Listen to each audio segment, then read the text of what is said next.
스포츠 용어 중에 파스베리 플랍이라고 하는 말이 있습니다. 한국말로 말하면 포스베리 엉덩방아라는 말인데, 높이뛰기 할 때 배를 하늘로 해가지고 그냥 눕는 방식으로 이렇게 띄어가지고 넘다가 떨어질 때 엉덩방아를 쪄가지고 그 엉덩방아를 찢는 것을 말합니다. 그래서 포스베리 엉덩방아, 파스베리 플랍, 영어로는 그렇게 말합니다. 이 파스베리 플랍은 미국의 육상 선수인 파스베리가 고안해낸 도약 방법입니다. 당시에 높이뛰기 기록은 1m 98cm였었는데, 그래서 2m는 인간이 뛰어넘을 수 없는 장벽이다, 이렇게 생각을 했었습니다. 그러던 어느 날 이 파스베리가 다이빙 경기의 그 트위스트, 그 돌면서 떨어지는 장면을 보면서 새로운 생각을 하게 됐습니다. 지금까지는 앞으로 넘는 방법이었는데 이제는 뒤로 넘어보자, 이 생각을 하고선 연습을 했는데요, 놀랍게도 2m의 벽을 쉽게 뛰어넘을 수가 있었다는 겁니다. 그는 그 방식을 이용해서 1968년도에 멕시코 올림픽에서 높이뛰기에서 금메달을 차지하면서 세계를 깜짝 놀랐습니다. 그 이후에 그의 도약적인 파스베리 플랍은 세계적으로 널리 사용하게 되었고요, 현재 세계 신기록은 2m 45cm를 뛰어넘는 기록입니다. 앞으로 3m 높이에 도전하고 있다고 합니다. 세상을 살다 보면 우리의 삶을 가로막는 장벽이 있음을 경험하게 됩니다. 그 장벽은 내 힘으로도 안 되고 능으로도 안 되고 내 생각으로도 안 되고 실력으로도 안 되는 것들이 있다는 것을 우리가 많이 깨닫게 됩니다. 그럴 때에 어떤 사람들은 좌절하거나 시리에 빠지는데, 우리는 그러지 말고 파스베리처럼 우리의 생각을 한번 바꾸어서 새로운 시도를 하면 좋을 것 같습니다. 오늘 저는 여러분에게 새해를 시작하면서 우리의 삶을 가로막는 장벽을 뛰어넘을 수 있는 그 비결을 소개하려고 합니다. 하나님이 제시해 주시는 방법으로 우리의 삶을 가로막거나 방해하는 모든 문제들이 말끔히 해결되고 결국은 승리하시는 그런 한 해가 되시기를 주의 이름으로 축복합니다. 이스라엘 백성들이 애굽을 탈출한 후에 40년 동안 광야 생활을 하지요. 그 광야 생활을 끝나고 요단강을 건너서 드디어 가나안 땅에 들어가게 됩니다. 이스라엘 백성들에게 있어서 가나안 땅은 꿈에 그리던 땅입니다. 하나님이 약속해 주신 땅이기 때문입니다. 그런데 가나안에 들어가려고 하는데 여리고성이 막혀 있어서 들어갈 수 없는 겁니다. 이 여리고성은요, 견고합니다. 이종으로 되어 있는데 바깥에 있는 외성의 두께가 1.8m 정도 되고요, 안에 있는 이 내성의 두께가 5m가 넘습니다. 민수기 13장 28절에 가면 모세가 12사람을 가나안에 정탐꾼을 보내죠. 그리고 그들이 돌아와서 하는데 이렇게 말합니다. 성읍은 견고하고 심이 크다고 보고를 합니다. 그러니까 이 여리고성은 우리가 생각하는 일반적인 성하고는 비교할 수 없는 성입니다. 왜 이렇게 견고하게 만들었느냐 하면, 이 여리고라는 지역이 아주 지역적으로 지리적으로 굉장히 중요합니다. 군사 요충지고 교통의 요충지입니다. 이 가나안 지역이 고구마처럼 이렇게 길게 돼 있는데 가운데가 이게 여리고 지역입니다. 그래서 여리고를 점령하면 남쪽 북쪽을 딱 차단할 수 있고, 또 그 가나안에 거주하는 사람들이, 이 부족들이 연합해서 하는 걸 막을 수가 있고요, 또 가운데를 여리고를 딱 차지를 하면 이 가나안의 서쪽과 남쪽과 북쪽을 정복해 나가는 데 있어서 중요한 전진 기지가 됩니다. 그래서 그들도 알기 때문에 이 여리고성을 이렇게 견고하게 만들어 놓은 겁니다. 오늘 1절에 보면 이스라엘 자손들로 인하여 굳게 닫혔고 출입하는 자가 없더라고 했습니다. 여리고성을 지키는 군사들이 이스라엘 백성들의 소문을 들었지 않습니까? 홍해를 건너고 광야에서 여러 가지 하나님의 기사와 이적을 경험했다는 걸 그들이 들었습니다.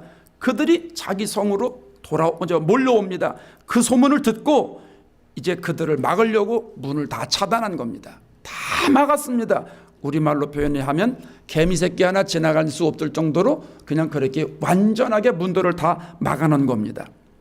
그 가나안의 첫 관문인 여리고성은 그렇게 거대하고 견고한 성읍이었습니다. 난공불락의 요새였습니다. 자, 여러분, 이런 상황에서 이스라엘 백성들이 군사력을 가지고 여리고성을 정복한다는 것이 가능할까요? 군사적인 상식이 없는 사람이라고 해도 뾰족한 방법이 없는 것 같습니다. 아무리 우리가 생각을 모으고 전문가들이 지혜를 모아도 이 여리고성을 함락시킬 수 있는 방법은 거의 없는 것 같습니다. 하나님이 약속하신 가나안 땅은 그림의 떡에 불과했습니다. 우리의 삶이 여리고성과 같지 않을까 생각합니다. 커다란 비전을 품고 하늘을 달려갑니다. 열심히 기도해서 하나님 주시는 약속을 붙잡고 나아갑니다. 그런데 어느 날 예기치 못한 문제가 우리의 앞에 발생하게 됩니다.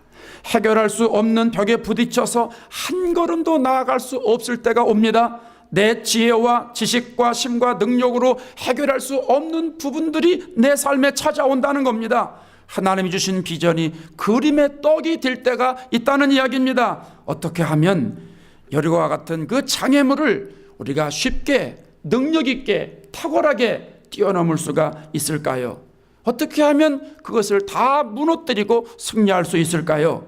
오늘 성경에서 여호수아에게 하나님이 말씀하셨던 하나님의 생각을 통해서 우리가 하나님의 음성을 듣고자 합니다. 2절부터 5절까지 보면 여러분 2절 보십시오. 여호와께서 여호수아에게 이르되, 하나님이 여호수아에게 하나님의 생각을 알려주시는 것인데 3절에 가면 여러분 3절부터 5절까지 보면 하나님의 생각이 5가지로 나오는데 한번 찾아보겠습니다. 3절을 보면 너희 모든 군사는 그 성을 둘러 성 주위를 매일 돌아라 이렇게죠. 자, 첫 번째는 하나님의 생각은 모든 군사가 돌아야 됩니다. 20세 이상의 남자들을 말하는 것인데요, 대표는 돌아도 안 됩니다. 한두 사람만 돌아도 안 됩니다. 한 부족만 돌아도 안 됩니다. 한 지파만 돌아도 안 됩니다. 모든 사람이 다 돌아야 됩니다. 두 번째는 매일 한 번씩 돌되 엿새 동안을 그리하라. 6일 동안 매일 한 바퀴씩 돌아야 됩니다. 2번 돌아도 안 됩니다. 3번 돌아도 안 됩니다. 매일 한 번씩 돌아야 됩니다. 또 4절에 가면 제사장 7은 7 양각 나팔을 잡고 언약궤 앞에서 나아갈 것이요. 제사장 7은 나팔을 잡고 언약궤, 법궤죠. 하나님의 상징입니다. 법궤 앞에 서서 나아가야 된다는 거예요. 맨 앞에 나가야 된다는 거예요. 4절에 가면 중간쯤에 7째 날에는 그 성을 7번 돌며, 6일째까지는 매일 한 바퀴씩 돌아야 됩니다. 그런데 마지막 날 7번째 날은 몇 바퀴 돕니까?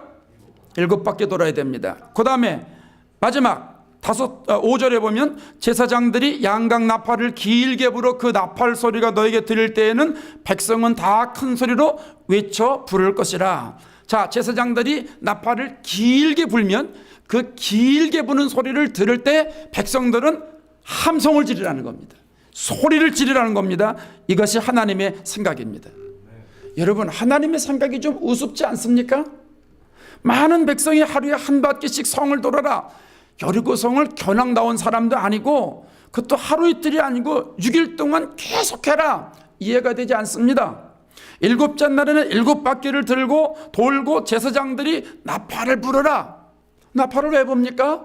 또 길게 한번 부르라. 길게 한번 부를 때 백성들이 소리를 쳐라. 그러면 성벽이 무너질 것이다. 상식적으로 이해가 되지 않습니다. 과학적으로 군사적으로 도무지 이해할 수 없는 하나님의 생각입니다. 아니, 무방비 상태로 성을 돌다가 여리고 군사들이 성문을 열고 공격이라도 하면 백성들 어떻게 됩니까? 속수무책으로 당할 수밖에 없는 상황이지 않습니까? 하나님의 생각은 여리고성 함락과는 아무런 상관이 없는 것처럼 보입니다. 하나님의 생각은 쓸데없는 생각이고 하나님의 생각을 내가 수긍해서 돌아간다는 사실은 시간 낭비인 것처럼 보입니다. 그런데 여호수아는 하나님의 생각을 그대로 받아들입니다. 하나님의 생각을 맞춥니다. 6절에 보십시오. 눈의 아들 여호수아가 제사장들을 불러 그들에게 이르되, 5절까지가 하나님의 생각이에요. 그런데 바로 하나님의 생각을 듣고 난 여호수아가 백성들에게 그대로 얘기합니다. 7절에도 보면 또 백성에게 이르되, 하나님의 생각을 백성들에게 그대로 전달합니다. 여호수아는 하나님의 생각이 현실에 맞지 않는다고 말하지 않아요. 하나님의 생각은 억지라고 주장하지 않아요. 하나님의 생각이 잘못되었기 때문에 내가 수용할 수 없습니다 말하지 않습니다. 그냥 하나님의 생각에 맞춰요. 하나님의 생각을 받고 나서 그 생각에 동의합니다. 하나님의 생각대로 나아갑니다. 이게 여호수아의 신앙이었다는 겁니다. 여러분, 오늘 본문에서 하나님이 우리에게 하고 싶으신 말씀이 있습니다. 우리들에게 깨닫게 하시는 말씀이 있습니다. 젖과 꿀이 흐르는 가나안 땅과 같은 약속을 차지하려면 하나님의 생각에 맞추어야 한다는 말씀입니다. 여리고성은요, 난공불락과 같은 여리고성은 여호수아 6장에 기록된 한낱 옛날에 있었던 존재했던 그냥 성이 아니라 우리 삶에 수없이 나타나는 성과도 똑같은 겁니다. 내 힘으로 안 되고 내 능력으로 안 되고 내 탁월한 재주로 안 되는 것은요, 다 여리고성입니다. 모두 여리고성입니다. 우리가 지난해에도 여리고성과 같은 걸 경험하지 않았습니까? 내 힘으로 어떻게 할 수 없는 것에서 무릎 꿇고 눈물을 흘리고 이럴 때가 있지 않았어요? 이런 일은 금년에도 있을 거예요. 내년에도 있을 거예요. 아니, 우리의 육신의 생명이 끝나기 전까지 있을 것입니다. 내 힘으로 안 되는 게 한두 가지가 아니죠. 이럴 때 여호수아의 믿음을 가지라는 거예요. 이런 일이 닥쳤을 때 하나님 생각에 맞추라는 거예요. 하나님이 지시해 주는 생각대로 하라는 거예요. 이것이 하나님 오늘 우리들에게 주시는 영적인 메시지인 줄로 믿습니다. 여러분, 금년도에 세상에서 승리하려면 다른 방법이 없습니다. 하나님의 생각에 맞추면 승리할 수 있습니다. 하나님의 생각에 맞추면 여러분이 어떠한 상황이든 이겨나갈 수 있어요. 하나님의 생각에 맞추면 어떠한 어려움과 역경이라도 극복해 나갈 수가 있어요. 하나님 생각에 맞추면 일체의 비결을 배울 수 있게 됩니다. 결국은 승리하실 수 있습니다. 하나님이 역사해 주시기 때문입니다. 성경에 많은 사람들이 나오는데 승리했던 사람, 성공했던 사람들의 공통점은 하나님의 생각에 맞추는 사람들이었다는 겁니다. 아브라함을 보세요. 본토 친척 아비집을 떠나라고 하니까 아브라함이 하나님의 생각을 맞춥니다. 그걸 수용합니다. 자라면서 굳어진 가치관과 고정된 시각과 부모로부터 내려온 전통과 같은 것을 떠나라는 하나님의 생각에 맞추어서 아브라함이 그냥 떠납니다. 하나님의 생각에 맞추어서 떠나서 훈련받습니다. 결국은 믿음의 조상이라고 하는 칭호를 받습니다. 마태복음 1장 1절에 아브라함과 다윗의 자손 예수 그리스도의 계보라 할 만큼 유대 사람들이 존경하는 하나님의 사람이 됩니다. 베드로도 보세요. 누가복음에 나오는 베드로는 아무 힘이 없습니다. 한낱 어부에 불과합니다. 밤새도록 고기를 잡습니다. 게네사렛 호숫가에서 밤새도록 고기를 잡았지만 헛그물질했습니다. 한 마리도 잡을 수가 없습니다. 그럴 때 예수님이 주님의 생각을 알려주십니다. 누가복음 5장 4절에 깊은 데로 가서 그물을 내려 고기를 잡으라. 베드로가 어떻게 반응합니까? 우리들이 밤이 새도록 수고하였으되 잡은 것이 없지만은 말씀에 의지하여 주님의 생각에 맞추어 주님의 생각에 동의하여 그물을 내리리이다. 어떻게 됐습니까? 그물이 찢어지도록 고기가 많이 잡혔어요. 2배에 가득 채울 정도로 잡혔습니다. 주님의 생각에 맞추니까 하나님이 사람이 감당할 수 없는 일들을 행해 주시는 겁니다. 사도행전에도 베드로가 하나님의 생각에 맞추니까 하나님 말씀을 전할 때 거침없지 않아요. 병자를 고칩니다. 죽은 자를 살립니다. 감옥에 갇혀도 천사의 도움으로 풀려납니다. 베드로를 당할 사람이 없습니다. 하나님의 생각에 맞추고 복음을 증거하는 베드로의 모습이 얼마나 근사한지 모릅니다. 주님의 생각에 맞추는 사람에게는 오늘날에도 이러한 역사가 일어날 줄로 믿습니다. 아멘. 오늘 이스라엘 백성들을 보십시오. 첫째 날 여리고성을 돕니다. 한 바퀴 돕니다. 둘째 날도 한 바퀴 돕니다. 셋째 날도 한 바퀴 돕니다. 하나님이 주신 생각 그대로 하는 거예요. 공격은 안 해요. 계속 돌아요. 아마 여리고 군사들이 처음에 긴장했을 것 같아요.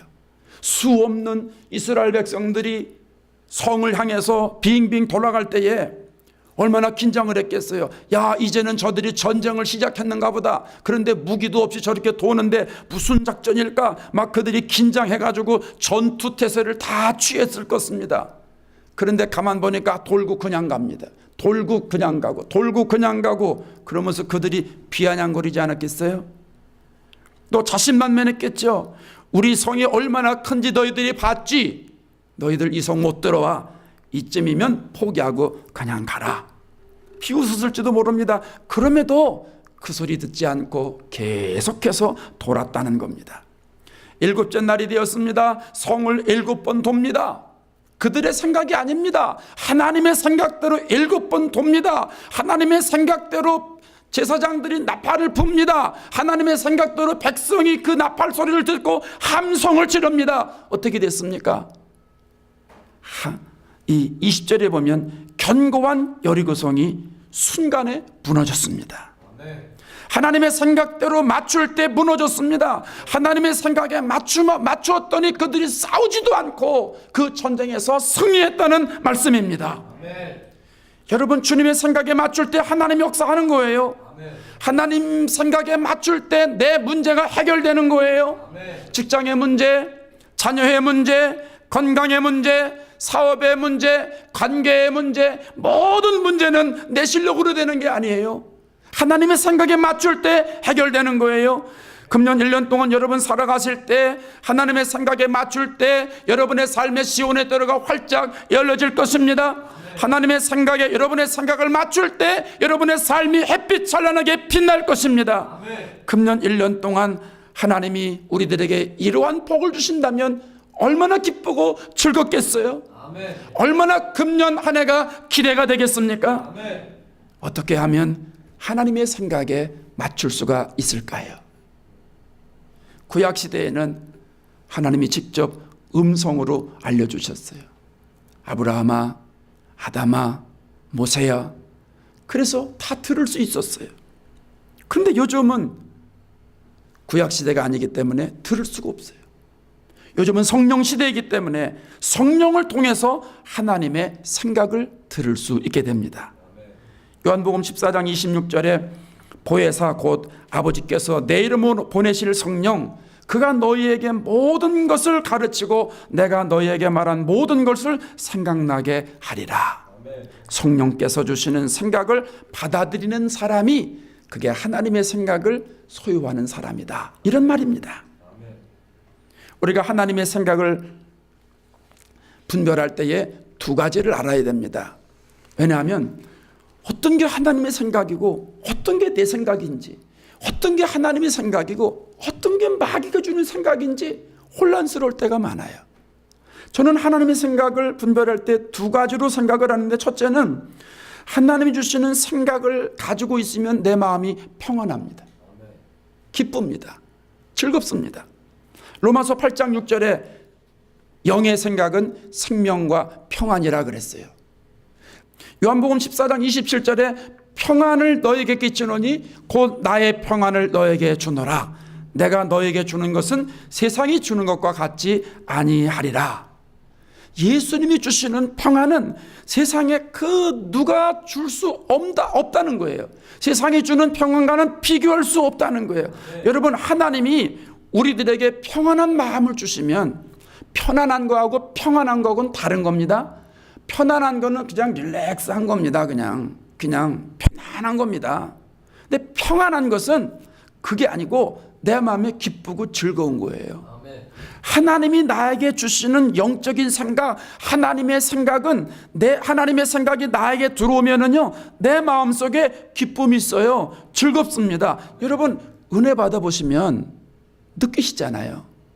예배 드릴 때 은혜 받아보세요. 하나님의 생각이 내 안에 들어왔어요. 야, 이번 주에 이렇게 살면 좋겠구나. 야, 이거는 이렇게 해결하면 좋겠구나. 그 마음에 막 기쁨이 있지 않습니까? 설렘이 있지 않습니까? 그게 하나님이 주신 생각이라는 겁니다. 다른 하나는 하나님 주신 생각은 영적인 부담감이 있습니다. 하나님의 말씀을 들을 때 그 말씀을 인정을 하는데 내가 그렇게 좀 할 수가 없는 상황이에요. 그런데 내 마음속에 자꾸 영적인 부담감이 찾아와요. 그 말씀대로 해야 되는데, 그 말씀대로 내가 살아야 되는데 내가 바빠요. 여러 가지로 바빠 분주해요. 기도해야 되겠다는 마음이 자꾸 들어와요. 영적인 부담감이죠. 내가 지금 이렇게 바빠서 기도회를 참석을 못하지만 그래도 내가 기도회 좀 가야 될 것 같아요. 하나님께 무릎 꿇어야 될 것 같아요. 이런 영적인 부담감.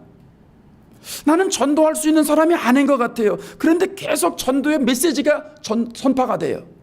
전도의 메시지가 계속 선포가 되는 거예요. 그러면서도 속에서는 전도해야 되는데 이런 영적인 부담감이 있다는 얘기예요.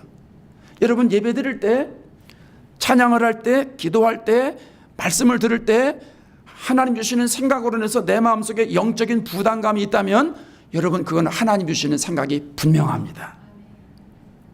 하나님 주시는 생각이 분명한 거예요. 그래서 그 생각을 내가 소유하고 그 생각에 맞추어서 그 생각대로 그대로 나아가게 되면 하나님의 역사가 내 삶에서 일어나게 되는 줄로 믿습니다. 아멘. 여러분, 우리는 하나님의 생각과 내 생각을 분별해야 됩니다. 만일에 하나님의 생각과 내 생각을 분별하지 못하면 내 안에서 충돌이 일어납니다. 그러면 아무런 역사가 이루어지지 않습니다. 엄청난 비전을 내가 소유했다 할지라도 하나님의 생각과 내 생각이 틀려서 충돌이 일어나면 하나님의 역사가 일어나지 않아요. 하나님이 우리를 향해서 엄청난 계획을 가지고 계시다 할지라도 하나님의 생각과 내 생각이 충돌이 일어나면 하나님은 나에게 역사하지 않으십니다. 사랑하는 여인들이 남자와 여자가 둘이 교제하는데 만나서 얘기할 때마다 생각이 달라요. 계속 충돌이 일어나요. 의견이 달라요. 아무런 역사가 일어나지 않죠. 결국은 어떻게 됩니까? 사귀지 못하게 됩니다. 헤어지게 됩니다. 사랑의 열매를 맺을 수 없게 된다는 말씀입니다. 여러분 잘 아시는 이용규 선교사, 지금 몽골 선교사님인데 초기에 몽골 선교사 가가지고 열심히 헌신할 때 초기에 있었던 일입니다. 선교사님이 기도하는데 하나님이 아내를 통해서 캐나다에 가라는 음성이 계속 들리는 거예요. 아내가 기도만 하면 우리 남편이 캐나다 가서 말씀을 증거하면 좋겠다 하는 생각이 자꾸 드는 거예요. 그래서 이 남편한테 얘기를 했더니 이용규 선교사님이 그건 아니야. 당신 잘못 들은 거야. 내가 지금 거기 가서 얘기할 그럴 형편이 아니야. 그래서 거절을 했어요. 그런데 계속해서 기도를 하면 그 아내가 가서 내 마음을 전해라. 이런 마음이 자꾸 드는 거예요. 근데 계속 거절해요. 근데 나중에는 캐나다 코스타 집회에 강사로 와달라고 초청 메일이 옵니다. 근데도 거절하는 거예요. 왜냐하면 내가 지금 몽골에서 정착하지도 않았는데 캐나다 가려면 돈도 없고 가서 무슨 할 말도 없고 이러니까 다 거절하는 거고, 중요한 원인은 뭐냐 하면 자기가 생각했던 사역의 원칙과 맞지를 않아요. 나는 몽골 선교사 와서 이런 일을 해야 되는데 코스타 가가지고 강의하고 다니고 이거는 체질에 맞지 않는다는 거예요. 그리고 내가 생각했던 선교의 비전과는 안 맞는다는 거예요. 그래서 다 거절했던 거예요. 자기 나름대로 신앙생활의 원칙을 세워놓고 이것이 성경적이다, 이것이 신앙적이다 이렇게 생각했다는 거죠. 그런데 나중에 하나님이 강권적으로 역사해서 결국은 하나님의 뜻에 맞추어서 가서 말씀을 증거하죠. 요즘은 보면 전 세계적으로 다니면서 말씀을 증거하지 않습니까? 여러분, 오늘 우리들도 신앙생활할 때 이걸 조심해야 됩니다. 내가 신앙생활할 때 내 가치 기준이 있어요. 이것도 성경적이에요. 이것도 신앙적이에요. 내 입장이 있어요. 내 경험이 있어요. 내 현실적인 상황이 이래요. 이거를 딱 설정해 놓고 하나님이 말씀해 주시면 하나님, 저는 그건 아니에요. 저에게는 그게 해당이 안 돼요. 저는 이것을 해야 돼요. 이렇게 중간에 충돌이 일어나면 하나님이 나에게 역사하지 않으신다는 겁니다. 대개 똑똑한 사람일수록 충돌이 일어나지요. 성경을 좀 많이 안다는 사람일수록 하나님의 생각과 충돌이 일어나요. 교회 생활 어느 정도 한 사람일수록, 모태신앙 가진 사람일수록, 직분자일수록, 아주 열심히 헌신하는 사람일수록, 목사님, 장로님일수록 더 충돌이 일어납니다. 안 그럴 것 같지만 일어납니다. 이게 문제라는 거예요. 그래서 여러분, 앞으로 우리가 신앙생활할 때 하나님의 생각이 때로는 이해되지 않을 수도 있어요. 하나님의 생각이 도저히 내가 수용하지 못할 때가 있어요. 그럴 때에 여러분, 하나님의 생각은 워낙 내 생각과는 다르다, 그렇게 인정하시기 바랍니다. 내 생각에 맞아서, 내 뜻에 맞아서 하나님의 생각이 옳은 게 아니고요, 하나님의 생각은 워낙 내 생각하고 달라요. 워낙 다르니까 내가 그 생각대로 가는 것이 내 삶에 유익하다, 이렇게 생각하시라는 거예요. 워낙 다른 거예요. 여러분, 성경을 보세요. 홍해를 백성들이 건너지 않습니까? 그게 어떻게 내 생각하고 똑같습니까? 갈랐다고 쳐요. 모세를 통해서 홍해를 갈랐다고 칩시다. 벌어졌습니다. 홍해가 갈라졌습니다. 영화 보니까 물들이 오다가 물들이 위로 올라가더라고요. 내려오던 물들이 위로 이렇게 올라가요. 그 벽이 생겼다고 성경에 기록되어 있잖아요. 그 벽이 생긴 그 홍해 바다를 건너가라는 거예요. 들어가라는 거예요. 여러분 같으면 들어가시겠어요? 물이 언제 쏟아질지도 몰라요. 여기 버팀목이 있는 것도 아니에요. 물이 계속 오자마자 막 올라갑니다, 위로. 근데 들어가라는 거예요, 거기로. 잘못하면 물이 내려와가지고 다 수장되지 않겠습니까? 우리 생각으로 도저히 이해할 수가 없어요. 이해가 안 돼요. 갈릴리 가나 혼인잔치에 포도주가 다 떨어졌습니다. 예수님이 종들에게 물을 갖다 부라고 얘기를 합니다. 물을 붓니다, 항아리에. 가득 찼습니다. 아구까지 찼습니다. 갖다 떠다 주라는 겁니다, 연회장에다가. 여러분, 그게 하나님의 생각인데, 주님의 생각인데, 그게 여러분 이해가 됩니까? 아니, 물을 떠다 주라니, 이게 말이 안 되는 생각이잖아요. 보리떡 5개하고 물고기 2마리를 가지고 예수님이 기도하십니다. 그리고 제자들에게 떼어주라는 겁니다. 수없이 많은 사람들에게, 남자만 5,000명이라고 그랬으니까 보통 2만 명쯤 된다고 그러잖아요. 2만 명에게 떼어주라는 겁니다. 그게 하나님의 생각인데 그게 우리 생각으로 이해가 되느냐 하는 거예요. 우리 생각하고 도저히 이해가 안 되는 거잖아요. 그럼에도 불구하고 이스라엘 백성들이 홍해를 건넙니다. 종들이 물을 떠다가 줍니다. 제자들이 떡을 갖다가 사람들에게 떼어줍니다. 하나님의 생각에 맞추어서 진행돼 나갈 때 하나님의 역사가 이루어지지 않습니까? 그렇기 때문에 우리의 생각과는 다르다 할지라도 하나님의 생각이다 싶으면 무조건 순종하고 맞추어서 나아가면 되는 겁니다. 하나님의 생각과 내 생각이 다르다 할지라도 하나님의 생각에 동의해서 여리고성과 같은 이 어마어마한 이런 문제들을 내가 하나님 생각에 동의해서 나아가면, 도전하면 모든 문제들은 해결되고 무너지는 줄로 믿습니다. 미국의 어느 시골에 통나무집에 사는 어떤 사람이 아주 몸이 현찮았대요. 아주 병약한 남자가 살았대요. 근데 그 집 앞에 큰 바위가 있었대요. 그래서 이 사람이 그 바위 때문에 집을 출입하는 것이 너무 불편한 거예요. 힘든 거예요. 그래서 하나님께 기도했대요. 하나님, 이 큰 바위를 좀 치워주세요. 움직여주세요. 내가 타니까 너무너무 불편해요. 어느 날 하나님이 꿈에 나타나셨대요. 사랑하는 아들아, 집 앞에 바위를 매일 밀어라. 매일 밀어라. 그래서 이 사람이 희망을 가지고 그 몸이 불편함에도 불구하고 매일같이 일어나서 밤낮 가리지 않고 바위를 계속 밀었답니다.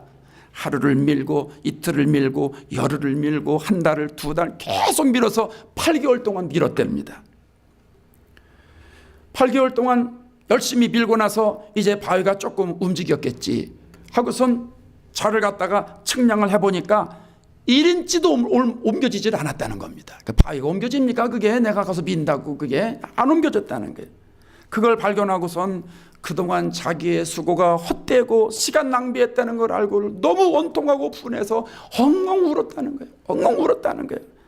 그때 하나님이 또 찾아오셨다는 거예요. 사랑하는 아들아, 왜 이렇게 슬퍼하니? 예, 저 하나님 때문이에요. 왜 나 때문이니? 무슨 이유니? 예, 하나님이 지난 8개월 동안 열심히 밀라고 그래서 제가 열심히 밀었는데 바위가 전혀 옮겨지지를 않았어요. 그때 하나님이 이렇게 말씀하시더라는 거예요. 나는 너에게 바위를 옮기라고 말한 적 없다. 바위를 밀라고 얘기했다. 그러시면서 하시는 말씀이 이제는 그만 밀고 거울에 가서 네 얼굴을 쳐다보렴. 이 사람이 거울 앞으로 갑니다. 자기 얼굴을 보는 순간 깜짝 놀랐습니다. 8개월 전에 자기 얼굴이 아닌 거예요. 병약한 자기 모습이 아닌 거예요. 근육질의 남자가 되어 있었는 거예요. 지난 8개월 동안 일어나기만 하면 시간만 있으면 가서 바위를 계속 밀은 겁니다. 여러분, 병약자가 계속 바위를 밀게 되면 여러분 근육이 어떻게 되겠습니까? 힘이 어떻게 되겠습니까? 예? 계속 밀다 보니까 근육이 생기게 되고 건강하게 되고 기침도 안 나게 되고 나중에는 그 병이 싹 치료가 돼서 사람이 건강하게 됐다라는 거예요.